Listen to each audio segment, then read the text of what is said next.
Okay, so even as we are talking in history, we are about to head towards the statehood of Oklahoma, which going into the statehood of Oklahoma, I believe all of the Indians, what we would probably call, because that's the way it's denoted, really, you have white Indians and black Indians, That's because right. many of those Indians, as you mentioned, may have only had 1/4 of Indian or 3/4 European blood. Right. But as we move towards that statehood of Oklahoma, there was a need for Indian rolls. Is that correct? Right. Where because there were going to be these benefits. So talk about the roles that the Indians and the freedmen both were signing up for leading up to the Oklahoma statehood. Well, after the tribes signed their respective treaties, and remember, the U.S. was constantly growing. It was constantly growing westward because you had an influx of people moving from the east.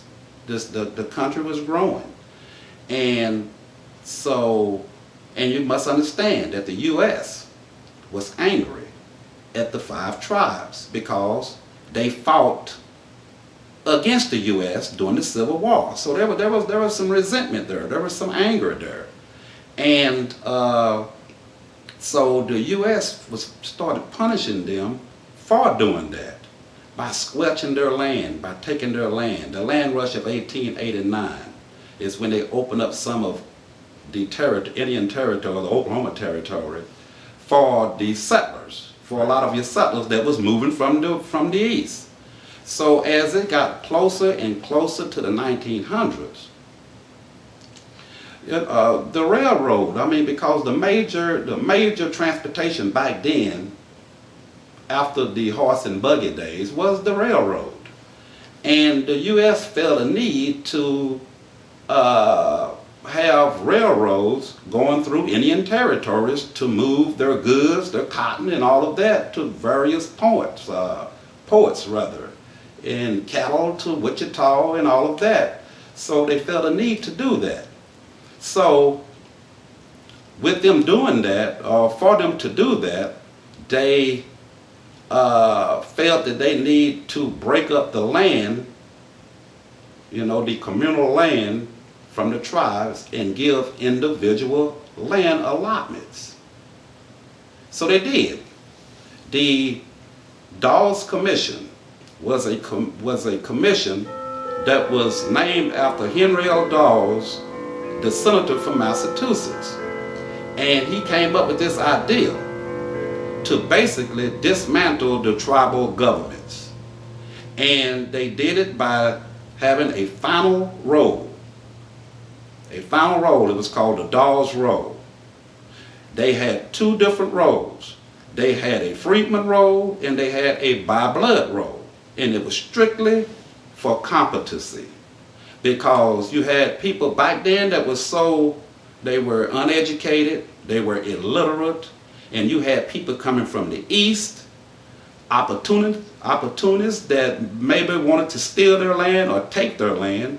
So the government basically wanted to protect the citizens because they were citizens. Right. They wanted to protect their land. So they had a freedman roll. If you had any black ancestry in you, they put you on the freedman roll, Okay. which was a form of discrimination. Well, let me ask you this then. Okay, that brings us to a point. So we have a freedman roll and even Chickasaw, Choctaw, they had 2 rolls. They had 2 rolls. And so you might think that if you were on the, say, Chickasaw roll for just a regular roll, then you had blood, and if you're on the freedman roll, then you automatically did not have any Indian blood. It was all African blood. Is that what actually was? That the people on the freedman roll did not have any Indian blood? In a lot of cases, you had people that was put on the freedman roll that actually had blood. But just by that one drop rule, or if it's however the Dawes commissioners perceive you, when you went to your particular tent to sign up back between 1898 and 1902, if he looked at you and saw that you had African ancestry in you, or you're freedman. But you gotta understand, in the Choctaw Chickasaw Nation, I'm using them specifically, if you was on the freedman roll, you got 40 acres of land. If you were on the by blood roll, you got 160 acres of land. Now that was in the Choctaw Chickasaw Nation. Now in the Creek Nation, I think it was equal. In the Cherokee Nation, the amount of land was equal. So the tribes dictate how much land each person got. But the rolls dictated whether or not you got 40 acres in the Choctaw Nation, Chickasaw Nation, or 160. It was just basically, in my opinion, was a form of discrimination.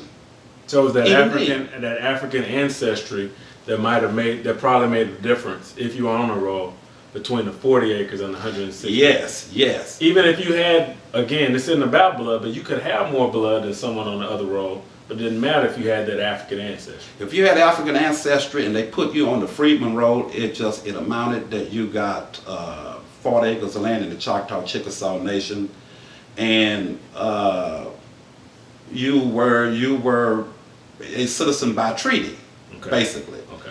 But now there are a lot of people, a lot of freedmen that have Indian blood in them. For an example, myself. My grandmother's daddy was a Choctaw Indian by blood. He was 1/4 Choctaw. My grandmother's mother was a black lady, a Chicasaw Freedman. And when she went to sign up in 1898, she probably went to sign my grandmother up as to put her on the by blood roll. Well, the commissioners probably told her, no, you're black, so you sign your daughter up and put her on the Freedman roll. So as a result of that, my grandmother was put on the Chickasaw Freedman roll when really she should have been on the Choctaw by blood roll. Okay. So it amounted to 40 acres by her being on the Freedman roll, and if she'd have been on the blood roll, she would have gotten 160 acres. But it's that African blood that... Yes, they discriminated back then simply because you had African ancestry.